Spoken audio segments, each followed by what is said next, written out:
मध्य प्रदेश में सरकारी नौकरी मतलब धन कुबेर होने की गारंटी तो नहीं।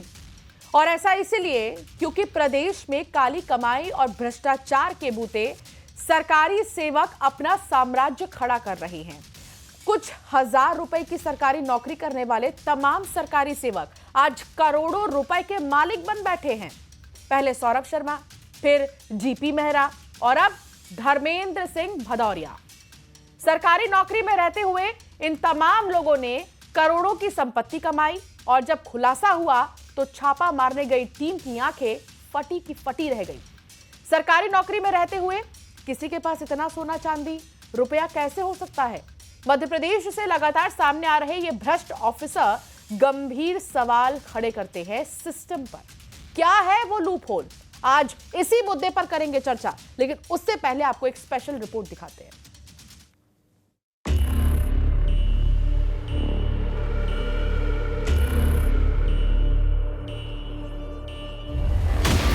काली कमाई और भ्रष्टाचार, एमपी में धन कुबेरों का जाल। धर्मेंद्र भदौरिया के घर पर इस वक्त लोकायुक्त की टीम मौजूद है। सर्च ऑपरेशन चल रहा है और अब तक उनके घर के सर्चिंग के दौरान 1 करोड़ 5 लाख रुपए नगद मिल चुका है। लगभग 1.5 किलो वजनी गोल्ड बार का वजन 1.5 किलो और सोने और चांदी के जो आभूषण है उसका वजन लगभग 4 किलो बताया जा रहा है। नए नए किरदार कितने मददगार।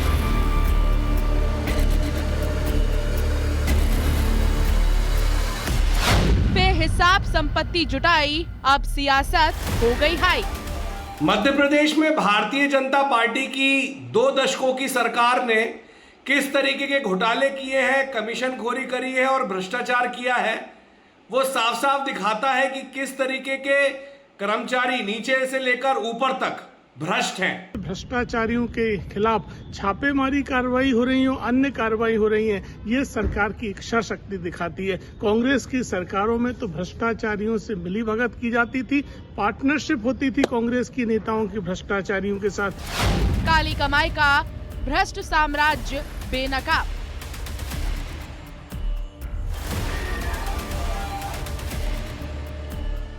मध्य प्रदेश में एक और काली कमाई के धन कुबेर का भ्रष्ट साम्राज्य बेनकाब हुआ है। आज एक और सरकारी ऑफिसर की आय से कई गुना अधिक संपत्ति का पर्दाफाश हुआ है। काली कमाई और भ्रष्टाचार के बूते सरकारी सेवक अपना साम्राज्य खड़ा कर रहे हैं। लोकायुक्त की कार्रवाई में ऐसे धन कुबेरों को लेकर लगातार बड़े खुलासे हो रहे हैं और इसी कड़ी में अब नाम जुड़ा है रिटायर्ड आबकारी अधिकारी धर्मेंद्र सिंह भदौरिया का। अभी पीडब्ल्यूडी के retired engineer in chief GP Mehra की काली कमाई का हिसाब पूरा भी नहीं हुआ था कि धर्मेंद्र सिंह भदौरिया का खजाना देख ऑफिसर के सिर चकरा गए। ऑफिसर्स का दावा है कि अभी और भी बड़े खुलासे हो सकते हैं, लेकिन सवाल ये है कि इन भ्रष्टाचारियों पर कार्रवाई के बावजूद लगातार क्यों ऐसे मामले सामने आ रहे हैं? कौन है इसका जिम्मेदार? आज इसी पर महाडिबेट में चर्चा।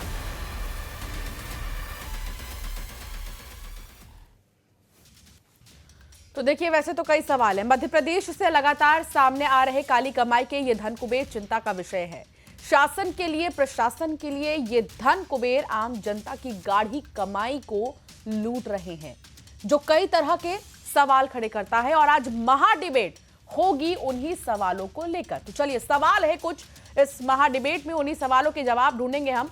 एमपी के धन कुबेर कितने मददगार? सवाल ये है, कितने मददगार है। दूसरा सवाल, भ्रष्टाचार का खेल क्यों नहीं नकेल? लगातार भ्रष्टाचार के मामले सामने आ रहे हैं, बावजूद इसके क्यों नहीं नकेल कसा जा रहा? तीसरा बड़ा सवाल ये, काली कमाई, भ्रष्टाचार, कितना भंडार और कितने नाम सामने आने वाले हैं और कौन है इनका मददगार?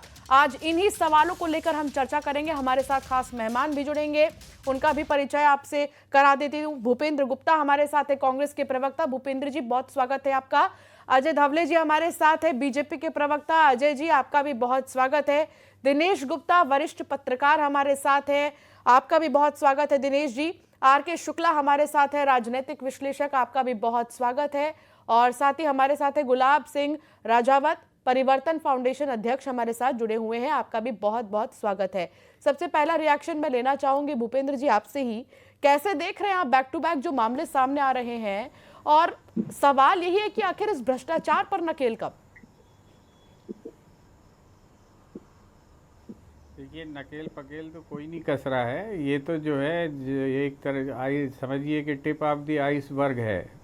जिस तरह की जो है भ्रष्टाचार सामने आ रहे हैं, आप देख रहे हैं कि मध्य प्रदेश में ये जो अधिकारी हैं जिनके पास से करोड़ों रुपए निकल रहे हैं, ये तो चेन की चेन है। आज मध्य प्रदेश एकमात्र राज्य है देश में जहां लोगों ने अपने निजी खातों में जो है सरकारी पैसा जमा कर लिया है। आज जो है मरे लोगों की जो है मृत्यु दिखाकर उनकी अंत्येष्टि का पैसा अपने रिश्तेदारों के खाते में जमा कर लिया है। जो अवैध जो है और गलत राशन कार्ड बनाकर उनके नाम का जो है हजारों टन राशन जो है बाजार में बेचा जा रहा है। ये तो जो है ये पुलिस आप देखेंगे थाने में रखा हुआ है 70 लाख रुपया पुलिस ने चुरा लिया और उससे जुआ खेल लिया है। आप जो है डीएसपी रैंक के अधिकारी जो है लूट के पैसे में भी लूट में बंटवारा कर रहे हैं, सड़क पे बंटवारा हो रहा है। ये जो है ये कि जो इसको सख्ती कहते हैं कि ये तो जो है ये पोलें खुल रही हैं कि ये सरकार किस तरह से 20 साल से जो है भ्रष्टाचारियों को पालती पोसती रही, किस तरह से उन्होंने लूट का एक साम्राज्य स्थापित किया और किस तरह से जो है उसके बंटवारे में जब जो है ये फंस गए तो अब सख्ती कहने लग गए और नहीं फंसे तो बंटवारा जलेबियां सीरा पी रही थी। भूपेंद्र जी दोबारा आपके पास आऊंगी। अजय धवले जी, धर्मेंद्र सिंह भदौरिया पूर्व आबकारी अधिकारी, इसके अलावा जीपी मेहरा जिनकी खबर बीते 3 दिन पहले ही आई थी, retired PWD engineer, Saurabh Sharma पूर्व आरटीओ कांस्टेबल, ऐसे कई सारे नाम है। अब मैं कितने लोगों का नाम लूं? सवाल है कि भ्रष्टाचार पर नकेल क्यों नहीं, क्यों आखिर अंगूठा दिखा रहे हैं ये लोग प्रशासन को? मुझे लगता है जो सरकार इन भ्रष्टाचारियों के विरुद्ध जीरो टॉलरेंस की नीति को इम्प्लीमेंट करके और लेटर एंड स्पिरिट में इम्प्लीमेंट करके, सिर्फ हमारे यहाँ कानून कागजों पे नहीं है, उस कानून को इम्प्लीमेंट करने का काम, एग्जीक्यूट करने का काम, इन भ्रष्टाचारियों को सलाखों के पीछे पहुंचाने का काम भी हमारे सरकारें कर रही है। देखिए, एक होता है एक देश में ना एक नेचर बन गया था, एक एटमॉस्फेयर ऐसा बन गया था कि भ्रष्टाचार कीजिए कोई भी सरकार आपको आश्रय देगी। 50 वर्षों तक के देश में कांग्रेस का शासन रहा और उसने उसी की मोडस ऑपरेंडी थी कि आप भी भ्रष्टाचार कीजिए, हम भी भ्रष्टाचार करेंगे, हम आपको संरक्षण देंगे, आप हमें संरक्षण देंगे। चाहे हम कॉमनवेल्थ घोटाले की बात कर ले तो जिस कैंप की बात कर लीजिए, कोल ब्लॉक आवंटन की बात कर लीजिए, रिसेंटली प्रथम परिवार द्वारा किया गया नेशनल हेराल्ड का भ्रष्टाचार कर लीजिए। एक देश में इस प्रकार का भी एक वातावरण था कि कहीं ना कहीं राजनीतिक संरक्षण भ्रष्टाचार को होता है। लेकिन पहली बार आदरणीय प्रधानमंत्री नरेंद्र मोदी जी ने देश में गुड गवर्नेंस के माध्यम से ना खाऊंगा ना खाने दूंगा की नीति को जब इम्प्लीमेंट किया तो वास्तविक रूप से जो हमारी इकोनॉमिक ऑफेंसेस विंग की बात कर लीजिए, लोकायुक्त की बात कर लीजिए, जिनके पास अपने आप में बहुत अधिकार थे लेकिन वो अधिकारों का उपयोग करना नहीं जानते थे, आज वही अपने अधिकारों का उपयोग करके, चाहे सौरभ शर्मा का उदाहरण दे दीजिए या भदौरिया जी का उदाहरण दे दीजिए या अनेकों ऐसे उदाहरण दे दीजिए, आपने एसडीओपी का उदाहरण दे दीजिए। ये सारे उदाहरण इस बात को स्पष्ट करते कि कोई ना कोई सरकार इस बात के प्रति गंभीर है कि यदि किसी ने भ्रष्ट आचरण किया तो निश्चित रूप से कड़ी कार्रवाई होगी। जल्दी से मैं दिनेश गुप्ता जी से ले लेती हूँ, वरिष्ठ पत्रकार है दिनेश गुप्ता जी हमारे बीच में। दिनेश जी बेहतर ये बता पाएंगे, दिनेश जी जीरो टॉलरेंस की नीति सरकार एक तरफ कह रही है और दूसरी तरफ कार्रवाई हो रही है, तभी तो इन सबके नाम सामने आ रहे हैं। लेकिन तीसरी चीज नहीं समझ पा रहे हैं कि इतनी कार्रवाई होने के बाद भी मामले कैसे सामने आ रहे हैं भाई? कैसे बैठ के बड़ी बड़ी कुर्सियों पर गाढ़ा कमाई आम जनता का लोग अपनी जेब में डाल रहे हैं? जीरो टॉलरेंस होता क्या है? पहली चीज़ तो ये देखिए, जीरो टॉलरेंस होता है गवर्नमेंट लेवल पर ही जो शिकायतें आती हैं उनका डिस्पोजल हो जाए और जो दोषी है जिसके खिलाफ शिकायत है उसके खिलाफ कार्रवाई हो जाए, चाहे मेहरा हो या भदौरिया हो। ये क्या है, कब रिटायर्ड हुए ये लोग? ये रिटायरमेंट के बाद इनके ऊपर कार्रवाई हो रही है। ये इन सर्विंग ऑफिसर नहीं है कि अभी सेवा में है और बड़ी कार्रवाई हो गई है। जो सेवा में जो अफसर हैं वो तो अभी भी मजे कर रहे हैं। आप देखो ना कि सौरभ शर्मा का जो 100 करोड़ का सोना है वो है किसका? आज तक किसी को पता लगा कि मध्य प्रदेश में कि एक आरक्षक इतना पैसा और सोना इकट्ठा कर सकता है क्या? ये किसने पर्दा डाला इस पर कि ये इस पे खोज ही नहीं हुई, इस पे इन्वेस्टिगेशन ही नहीं हुआ? और ये जो भदौरिया पे पर कार्रवाई हो, मेहरा पे कार्रवाई, ये सरकार की कार्रवाई नहीं है, ये जांच एजेंसियों की कार्रवाई। और इन्होंने कब कार्रवाई की? जब तक सेवा में थे तब तक कार्रवाई नहीं की इन्होंने। तो संरक्षण तो हर स्तर पर मिल रहा था ना, जांच एजेंसियों के स्तर पर भी मिल रहा था। जांच एजेंसियां यदि अभी जो शिकायतें आ रही हैं इन पर तुरंत निराकरण करने लगे तो शायद जीरो टॉलरेंस की बात हुई, जांच एजेंसियां भी तो अनदेखा कर रही है ना। हाँ। उनकी भी स्थिति और गंभीर है, सरकार से ज्यादा गंभीर है उनकी। जो एक सौरभ शर्मा का, ठीक है दिनेश जी, एक छोटा सा रिएक्शन मैं आर.के. शुक्ला जी से ले लेती हूँ, राजनीतिक विश्लेषक है। आर.के. जी, आपका क्या मानना है कि क्यों इस तरह के मामले बैक टू बैक सामने आ रहे हैं, और वो भी तब जब पूरे तरीके से खुलासा हो रहा है कौन किस पद पे है, रिटायर्ड है, फिर किसके पास कितनी संपत्ति है, आय से ज्यादा कितने गुना संपत्ति है, सब कुछ सामने आ रहा है। हाँ देखिए, बाबू हो, कोई अधिकारी हो, रिटायर्ड हो गया है या वर्तमान में सर्विस में है, ये सब प्रशासन के अंग होते हैं, प्रशासन के पार्ट होते हैं, और प्रशासन पे कंट्रोल करने का काम या कंट्रोल होता है शासन का। निश्चित रूप से अगर इस प्रकार की घटना, इस प्रकार के अपराध निकल के आ रहे हैं, मतलब कहीं न कहीं शासन का कंट्रोल अपने प्रशासन पे नहीं है, इस चीज को मानना पड़ेगा।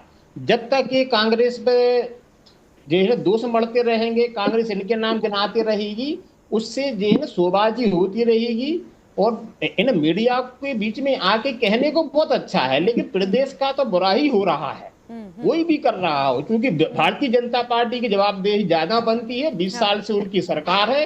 अब वो कांग्रेस के साइड अपनी गलतियों को है ना ढकेल नहीं सकते, और ये नहीं कह सकते कि साहब कांग्रेस ने किया था, उनके जमाने में हुआ था, कांग्रेस के समय में भ्रष्टाचार था, आज कांग्रेस की क्या हालत है, सबको दिखाई दे रही है। बहुत सारे सवाल रेडी है मुझे तो लगता है, लेकिन एक रिएक्शन मुझे लेना पड़ेगा गुलाब सिंह राजावत से, क्योंकि वो भी हमारे साथ मौजूद है। गुलाब सिंह राजावत, आपका क्या रिएक्शन इस पर?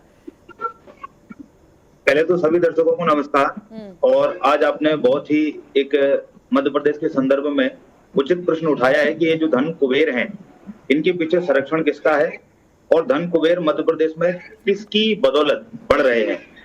तो मैं सबसे पहले आपको बता दूं कि मध्य प्रदेश में जो भ्रष्टाचार नियंत्रण अधिनियम लोकायुक्त 1981 जो आया है, उसमें कई प्रकार की कमियां हैं, और उन कमियों को अगर हम मद्देनजर रखते हैं तो हमें पता चलता है कि जो भ्रष्टाचार है वो एक तरीके से सरकार के संरक्षण में ही पलता है, और संरक्षण ऐसा कि जब तक वो हमारे समर्थन में है तब तक भ्रष्टाचार कर सकते हैं, हमारे विपक्ष में जाते हैं तो भ्रष्टाचार करने पर पाबंदी लगा दी जाती है।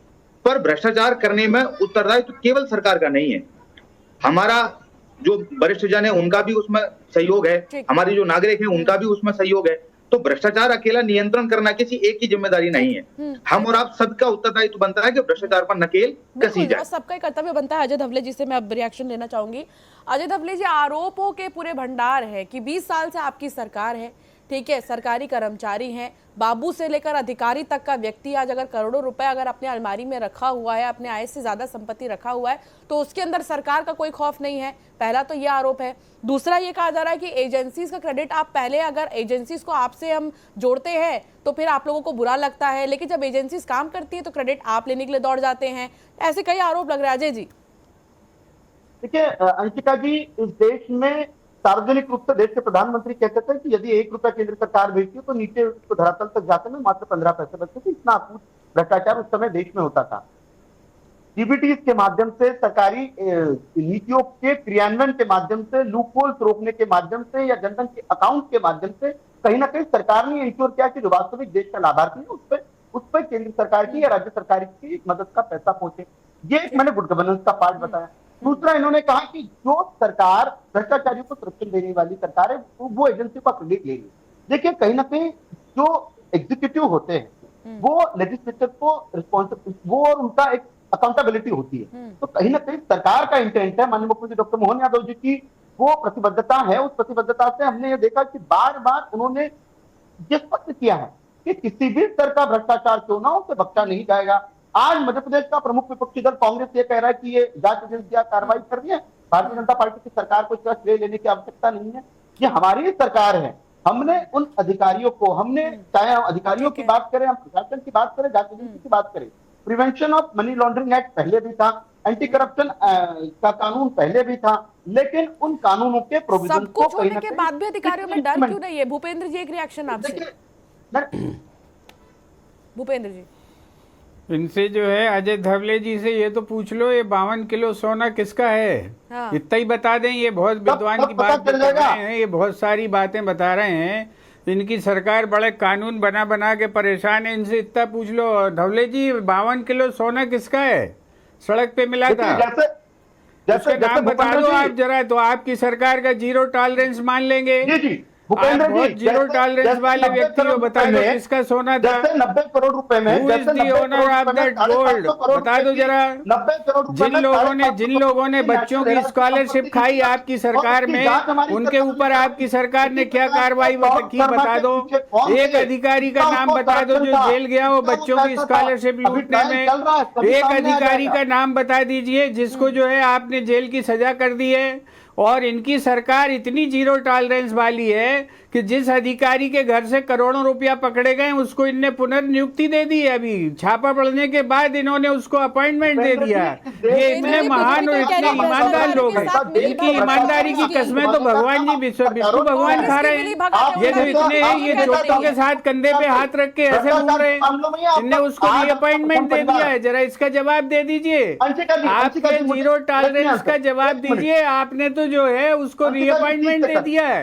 आज आपका नेतृत्व भूपेंद्र जी, जिस दल के आप नेता हैं, ये जो है चोरों के सरताज हैं, ये जो है अली बाबाओं की सरकार है। और जो है ढबले जी बेचारे सूखे सूखी रोटियां खा के जो है ये बेचारे जो है बचाव करते फिर रहे हैं। इनको भी थोड़ा गीला होने का मौका नहीं मिल रहा है अभी।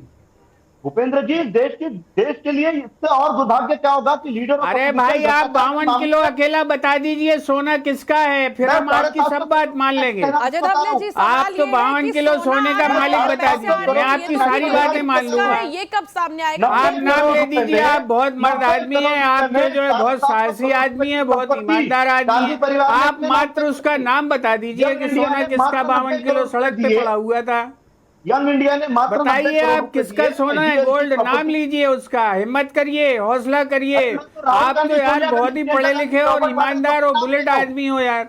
आप जरा साहस करो, नाम बताओ उसका नाम बताइए। क्या आपके भोपाल में जो पकड़ा गया सोना किसका है 52 किलो, नाम बताइए। आप नाम बताइए, हिम्मत करिए। ठीक है, आप हिम्मत करिए, हिम्मत करिए, जरा बताइए कि 52 किलो सोने का मालिक कौन है। दिनेश जी, क्या आपको लगता है कि जब नाम सामने आने लगेंगे, जब नाम सामने आने लगेंगे कि किसी के पास कहाँ का सोना आया है, कैसे आया है, तब नकेल कसेगा क्या? इतना काफी नहीं है दिनेश जी? देखिए, यही तो सवाल है ना कि यदि आपका मनसा साफ होती, जीरो टॉलरेंस की बात होती, तो आप कड़ी ढूंढते ना कि ये कड़ी कहाँ तक जाती है। करप्शन को कोई ऐसा नहीं है कि जिसको पकड़ा गया है वो उसने अपने अकेले कर लिया होगा। देखिए, ये तो मध्य प्रदेश का वो लोकायुक्त है जिसकी रिकमेंडेशन पर मंत्रियों के इस्तीफे हो जाते थे। और आज क्या हो रहा है कि उनके पास प्रोसिक्यूशन सेंशन के लिए सरकार के पास साल दर साल पड़ा रहता है मामला, और सरकार भ्रष्टाचारियों के खिलाफ अनुमति नहीं देती मुकदमा चलाने की। तो आप इसको क्या कहेंगे? संरक्षण किस स्तर पर है? लोकायुक्त अपना काम करे, ईओडब्ल्यू अपना काम करे, आपका काम क्या है? डिपार्टमेंट का काम क्या है? आप ऐसे कोई भी जगह पोस्टिंग दे दीजिए। मेरा सवाल अजय जी से है। इन्होंने कई सारे कानूनों के नाम मुझे बताए हैं। मेरा सीधा सीधा प्रश्न ये है कि आप मुझे ये बताएं, कानून बनाने से बेहतर कानून लागू कराना होता है। जहां तक मेरे संज्ञान में है, बीजेपी सरकार में कानूनों की धज्जियां उड़ाई जाती है। अगर किसी नेता का कोई पक्ष रखने वाला व्यक्ति है तो उसके खिलाफ कोई कानून काम नहीं करता है। मैं आपको छोटा सा उदाहरण दे देता हूं। माननीय जेपी नड्डा साहब जी ने एक E6 करके एक E20 करके एक पॉलिसी लागू करी है। उन्होंने उस बिल को बदल दिया कि जो भी व्यक्ति मंत्री या विधायक के संबंध में कोई परिवार वाला अगर कोई कानून कार्य कर रहा है कंपनी से जुड़ा हुआ, तो उसकी ईडी तब जांच करेगी जब पहले परमिशन ले ली जाएगी। ये तो कानून ही बदल दिया। तो आपने कई सारे कानूनों के नाम मुझे बताए हैं, ये आप मुझे बताएं कि 2014 में जो कानून बदला गया, इसके पीछे आप क्या कहना चाहते हैं? समझ आया तो अजय जी? नहीं, मुझे तो पहली बात तो वो क्या कहना चाह रहे हैं उनका इंटेंट क्लियर नहीं है। दूसरा, हमने जब आपने अभी देखा हाल ही में 52 किलो वाले का नाम बताओ ढबले जी यार, तुम तो सबसे बड़ा काम कर दो। आज आर पार करिए। जो भ्रष्टाचार को आश्चर्य देती है, यही कांग्रेस जो भ्रष्टाचार को संरक्षण देती है, आर पार कर दो। आज हमने तो कहा था कि यदि प्रधानमंत्री भी भ्रष्टाचार करता है तो उसके विरुद्ध भी जांच होगी, उसके विरुद्ध भी कार्रवाई होगी। कौन डिबेट में भाग जाता किसका था ढबले जी? कौन वो कानून इंप्लीमेंट नहीं करना चाहता? कौन मालिक है उसका? एक ऑर्डिनेंस फाड़ के फेंकते हैं लालू यादव जी मालिक कौन है 52 किलो सोने का? गठबंधन की सरकारें बनाते हैं, वही राहुल गांधी भ्रष्टाचारी को धवले जी नाम तो ले दो यार, आप तो यार मर्द आदमी हो यार, देखिए भूपेंद्र जी, नाम देश तो ले में दो, मैं तो नाम ले रहा हूँ, नाम ले दो अकेला बस, आप तो कुछ नहीं, मैं आपको अब भी सलाम करूंगा, भूपेंद्र जी यही राहुल सलाम गांधी का करूंगा। नाम ले रहे हैं, 52 किलो सोने का मालिक कौन है? अंशिका जी एक मनी ट्रेल बता रहा हूँ, 90 करोड़ रुपए में यंग इंडिया कौन है मालिक? 52 किलो सोने का मालिक बताओ। भूपेंद्र जी, तो आप ही के मालिक लोग अरे मालिक बताओ, नाम बताओ ना यार उसका, डर क्यों रहे हो? मालिक थे राहुल गांधी, सोनिया गांधी। आप तो इतना बड़े आदमी हो यार, डर रहे हो आप, बताओ नाम बता दो उसका। नेशनल आज प्रदेश की जनता को पता ही लग जाना चाहिए। 2G स्कैम, कोयला स्कैम, देश ने वातावरण किसने बनाया? अरे आप तो 52 किलो की बात करो साहब, ये सारे मुद्दे जो है कोर्ट में खारिज हो चुके हैं, आपको अभी समझ ही नहीं है, ये सब कोर्ट में निपट चुके हैं। आपके जो आपके जिन लोगों ने मुकदमे लगाए थे वो गवाही देने तक नहीं गए, आपको जो कोर्ट ने आपके लिए शर्मिंदगी का जो है आर्डर लिखा हुआ है। आके शुक्ला जी 52 किलो का सवाल ये कौन है है कि ये बता आखिर दो। आखिर कब नकेल कसेगा, क्या उपाय निकाला जाए, क्योंकि रिटायर होने के बाद कार्रवाई होती है, रिटायर होने के बाद ये पता चलता है कि किसने क्या किया है, संरक्षण का आरोप कई लोग लगा रहे हैं, क्या समझा जाए? आर.के. शुक्ला जी, देखिए, ना तो देखिए ना कानूनों में कोई कमी है, ना कम है, ना ही नियम कमजोर हैं। हाँ, जरूरत है प्रदेश सरकार को दृढ़ इच्छा शक्ति दिखाने की। हाँ, अगर प्रदेश सरकार ने दृढ़ इच्छा शक्ति दिखाई तो इस प्रकार के जितने भी आरोप हैं ऑटोमेटिक कम तो हो जाए, खत्म तो नहीं होंगे पर कम हो सकते हैं। भारतीय जनता पार्टी और प्रदेश सरकार को चाहिए कि शीघ्र ये तो देखिए बहुत दुख की बात है, जिसे जीरो टॉलरेंस की नीति पर भ्रष्टाचार को लेकर जीरो टॉलरेंस की नीति है, जड़ से खत्म करने के लिए भ्रष्टाचार को लेकर बीजेपी ने कई बार अपनी बात रखी है, लेकिन अब भी यही कह रहे हैं लोग कि जड़ से तो कभी ये खत्म नहीं हो सकता। मैं आपको छोटा सा उदाहरण दूंगा अंशिका जी, हाल ही में जो सिवनी में जिस प्रकार से पुलिस अधिकारियों ने भ्रष्टाचार किया था यार, 52 किलो वाले का नाम बता दो। अरे भूपेंद्र जी नाम बता दो उसका, 52 किलो का मालिक कौन? भूपेंद्र जी, मैं आपके साथ बैठ के नेशनल हेराल्ड का ट्रांजैक्शन बता दो, प्रदेश की जनता आपके ढूंढ आएगी यार। अजय जी प्लीज अपनी बात पूरी कीजिए, मेरे पास समय ज्यादा नहीं है। मैं कह रहा था अंशिका जी, मैं कह रहा था, ठीक है, एक लास्ट रिएक्शन में सबसे लूंगी अजय जी जल्दी से। पहली बार अगरबत्ती से आरती उतारूंगा, बताइए नाम। कांग्रेस ने मांग की कि सरकार 52 किलो का मालिक कौन है उसका नाम बताइए। ऊपर एफआईआर होगी, सारे अधिकारी आपकी आरती उतरवाएंगे, बिल्कुल आप इतने बहादुर आदमी हो, आप बता सकते हो, बताइए आप। मनी को रोका था, उन सबके विरुद्ध आप बहादुर आदमी हो, आप बता सकते हो, आप बताइए। सरकार की मंशा बड़ी स्पष्ट है, कांग्रेस को यदि भ्रष्टाचार 52 किलो ठीक है अजय जी, ठीक है, अब इस चर्चा को यही रोकना पड़ेगा। आप सभी मेहमानों का बहुत शुक्रिया हमारे साथ में जुड़ने के लिए और इस चर्चा में शामिल होने के लिए। अब सवाल यही है कि इतने धन कुबेरों का जाल है कि कुछ समझ ही नहीं आ रहा कि आखिर कौन है इसके पीछे का मददगार, और सवाल अब भी बरकरार है कि इतनी कार्रवाई होने के बाद भी ऐसे मामले रुक क्यों नहीं रहे। फिलहाल महाडिबेट में इतना ही।